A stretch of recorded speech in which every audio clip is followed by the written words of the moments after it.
আসসালামু আলাইকুম প্রিয় শিক্ষার্থী বন্ধু, আশা করি আপনি মহান রাব্বুল আলামিনের অশেষ রহমতে ভালো আছেন। আমরা এখানে একটি ফ্রেজ দেখতে পাচ্ছি। ফ্রেজটি হচ্ছে escape by a hair's breadth. Escape by a hair's breadth, এই ফ্রেজটির অর্থ হচ্ছে অল্পের জন্য রক্ষা পাওয়া।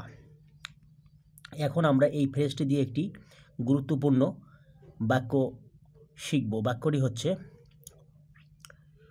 আমি অল্পের জন্য রক্ষা পেলাম। আমি অল্পের জন্য রক্ষা পেলাম বা আমি কোনো মতে রক্ষা পেলাম। এই বাক্যটির ইংরেজি অনুবাদ হবে I escaped by a hair's breadth. I escaped by a hair's breadth অর্থাৎ আমি অল্পের জন্য রক্ষা পেলাম বা আমি কোনো মতে রক্ষা পেলাম। প্রিয় শিক্ষার্থী বন্ধু, এরকম আরও নতুন নতুন ভিডিও পেতে আমার চ্যানেলটি সাবস্ক্রাইব করার জন্য আপনার প্রতি বিশেষভাবে অনুরোধ রইল। আশা করি আপনি মহান রাব্বুল আলামিনের অশেষ রহমতে ভালো থাকবেন। আসসালামু আলাইকুম।